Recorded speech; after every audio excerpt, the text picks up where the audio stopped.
Can you explain us yung na-receive mo award kanina lang? And then, what is your responsibilities after receiving that award? Some responsibilities for jobs regarding that award? Okay.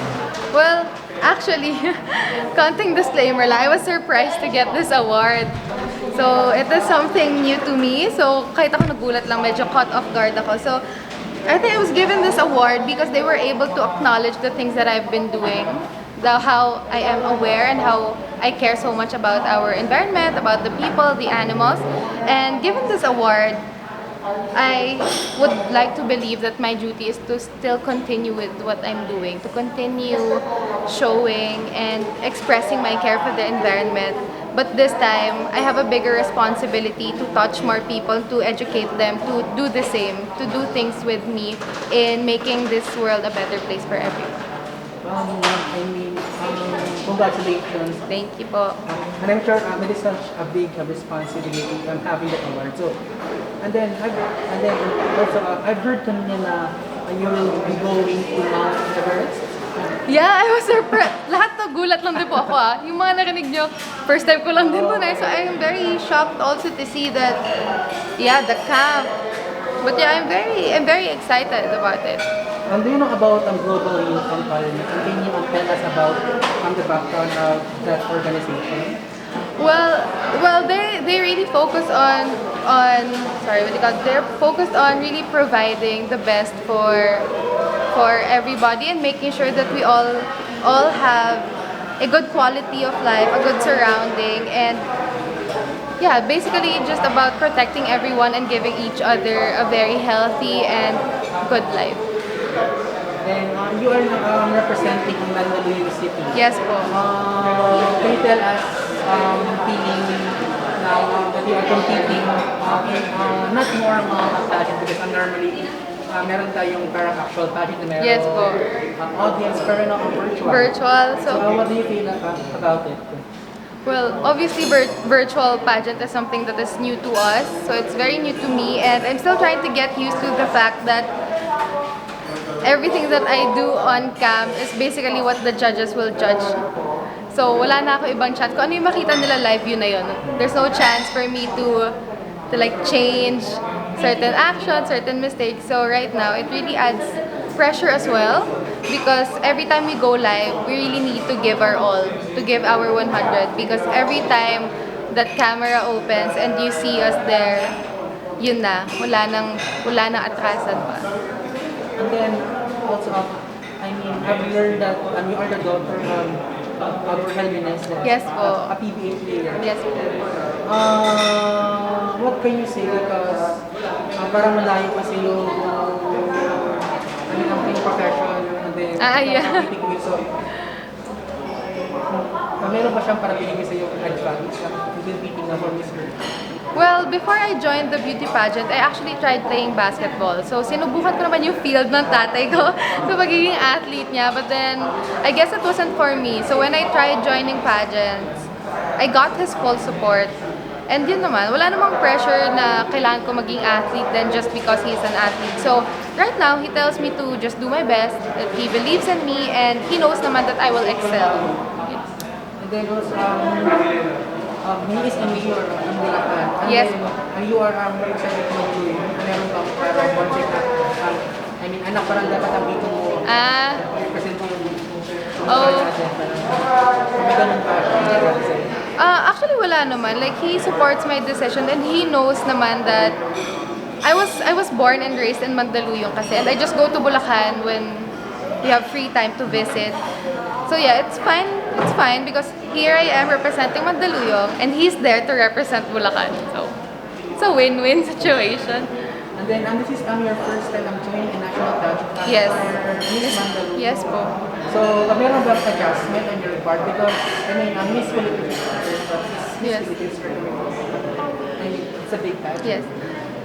There is a very big adjustment. Physically, obviously, I need to look better. I need to present myself better than how I did in Miss Mandaluyong because there's a bigger audience here.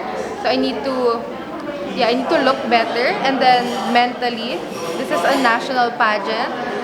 Candidates are the fight itself is becoming tougher.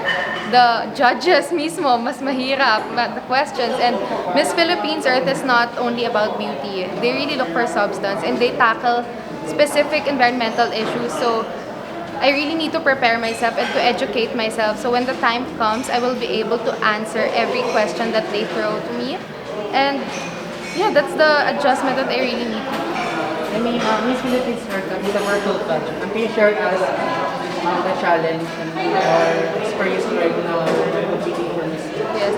Well, now that it is virtual, people would think that it is easier because you can just stay at home and get your camera. But in my case, it's not like that because first, our internet connection is really bad. So I need to go to another place para makipag-connect. And then, yeah, it's difficult because logistic-wise, I have to find a studio and then I have to do transportation. So I drive kasi po ayokong makaabala ng ibang tao. So ako na lang. And then, of course, my team needs to be there. And then, second, yun nga, since ang dami kong ina-adjust logistically, financially, it's also such a big thing. Ang dami kong gastos. And as much as possible, I really try to be as independent when it comes to my finances. And then, last would be, yeah, mentally adjusting myself to the whole situation. And then, I learned more about you while reading your article in it. And then, Yes. and then, ang dami pa nang ginagawa sa buhay. And ang first one, bakit mo pinili ang course sa clothing technology? Actually, when I first got into UP, my course was BS Biology because I wanted to be a doctor. But then, along the way, I realized that it wasn't my passion. I wasn't having as much fun. It didn't spark anything within me. So, I moved to fashion because I was really interested in fashion ever since I was young. Mahilig ako pumorma, mag-heels, ganyan. So, yun, I found myself there. I met new people, and then my passion just grew bigger for fashion. So, yeah. Who is your fashion icon? So difficult. Kung local, I would say my style is very close to Heart Evangelista style. Very simple and classy and elegant. Then for Hollywood, meron ka bang Hollywood, actually wala. But then designer, I would say Alisa. If you're familiar, yung designs kasi niya is very feminine. Yun lang din simple. Because my style is very simple and classy. Not very loud. do you like also Audrey Hepburn? I mean, Oh, good that you mentioned. Siya yung, oh my God, I can't believe I forgot. Pero siya yung style icon. And then her movies, how she acts, how she is as a person. Yes! Oh my God, I can't believe nakalimutan ko yun. Audrey Hepburn. Yeah, thank you, yeah. ano yung favorite na movie mo about Audrey Hepburn? I like a lot eh. Breakfast at Tiffany's, and then Romantic Holiday. Yan. I love her too. Siya, oh my God, buti na mention mo. Yeah, I love her. You've been a vegetarian for almost 2 years now. Yes. How was the adjustment? Because I know ang tayo mga pinamili sa meat, naman? mga grasa ng pagkain. Yeah. My God. Favorite food ko talaga kare-kare. As in, may buntot, tuwalya, ganyan. But then, yeah, when I don't know, I had this shift na I wanted to become a vegetarian. So it wasn't really difficult for me because my mindset was there. And I really love vegetables. So, hindi siya naging mahirap sa akin mag-adjust. I think it was harder for my family and friends to see me just eating vegetables. Tapos sila mga naka-meat. What is your protein source? Tofu, but then as much as possible, I try to stay away from tofu din kasi. But then tofu and then beans, yan, spinach.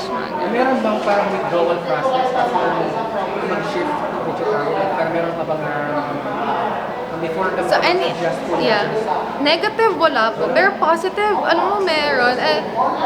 Sabi ko nga, hindi ko alam if it's just my mind thinking na may nag-iba. Pero yeah, I felt stronger. Dati kasi medyo sakitin ako, but right now I barely get sick.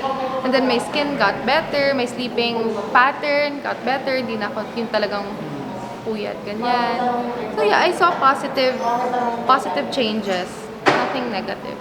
Ang factor din ba kung bakit kang nag-shift from vegetarian is your compassion about animals? Well, that's one because I love animals. I have 5 dogs. Oh wow. So that's one. But then initially the main reason why I switched was for my health.